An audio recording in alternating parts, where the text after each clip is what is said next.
Hello, this is the LEGO Ninjago Samurai VXL, which features the new Samurai X, who is not Nia. So let's take a look at the figures first. Left to right, this is the new Samurai X alongside and in the same set as Nia to really drive home the fact that they are no longer one and the same.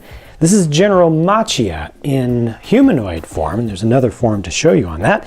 And this is just Rivet. As usual, there's more stuff to be seen by taking some things off, but first I want you to see their default forms and what everything looks like fully suited up. Nice molds. There's a recolor of the Medusa head into dark red here. With everything removed, the torso prints on the backs are fully exposed, and you see that all of these get alternate faces except, once again, poor Nia, stuck with just a single face. Let's look at the full views of these from the front now. You can see the full faces for all four of them, and they're pretty intricate prints, which go from head to toe, literally to toe. They've got actual toe prints on the fronts of these. The General also comes with pieces to make an alternate lower body piece to replace the legs. You put this on here with a little bit of a backpack piece, and it just transforms away from the humanoid form into the truer form, more serpentine, with more of the snakes just kind of emerging from the body on the sides. And that does use stickers, so there's a large sticker on the front, and there's also a sticker on the top of the tail here, just to show all those snakes that are just coming through, or serpents that are coming through the armor that are just, just busting out at the seams. And some of them are built onto the outside. This is nice how they took the red steer horn recolor there and made it look like you've got a full snake coming through there. You also get this large staff that really only works in this tall form. The Samurai VXL vehicle itself is very large. In comparison to a minifigure, it is just a single seat vehicle, and it also has an extraordinarily complex and technical build, especially for the lower section of it. It's almost built in four major parts. There's a front assembly, there's a center chassis assembly, a rear assembly, and then there's kind of the cockpit section, which surprisingly does not separate. It kind of looks like it would come off and maybe these will turn into jets or something, but in this case that does not happen. LEGO does that all the time, but not this time. A real surprise to me. The thing is large, and with the large tires it's able to roll over terrain very easily. Real rubber tires, of course. I like the use of the shurikens, which are attached to these discs with these relatively new pieces, less than a year old as of now, and just used in gold. That works out very well. And you can see it has a couple of shooters here which you can angle up and down. They're just the 6 stud shooters, and these are shooting out, I don't know if it's electrical energy. I'm going to assume it's electrical. Could be water powered, just in tribute to Nia. And those, as usual, you fire off one and you'll be lucky if you find it again. They do give you a full set of 12 extras of these, plus even a couple more than that.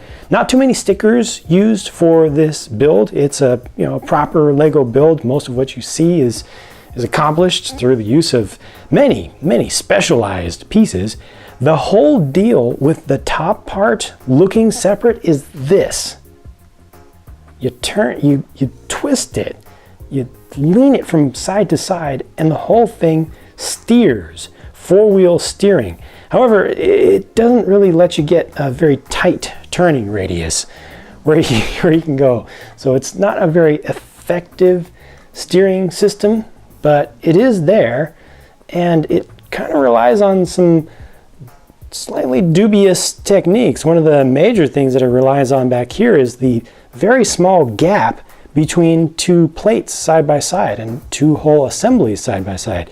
These right now are supposed to be directly next to each other, but there's just a little bit of slip in there, just a little bit of gap that allows them to move back and forth like this. At the front, everything is all good, all gravy. This completely makes sense, and I think the front mechanism actually works better than the rear. It's actually done differently, which is interesting. You're just rotating this upper cab section back and forth, and ultimately it's just pushing these entire assemblies from side to side where they are attached. This is very hollow on the underside. You can see that there's a lot of strange building going on in all different directions, and they use some uncommon pieces in there. The cockpit itself ultimately just holds that one figure, and that's it. It does not have any controls in it for the figure. It doesn't have any stickers or any detailing, just these couple of stickers along the sides, this one here, and that's it. Also, the figure has to lean all the way back and practically be staring directly at the sky. Lastly, the set also comes with one of the collectible time blades for this season. There are 4 of them, and this is the slow-mo or slow motion time blade.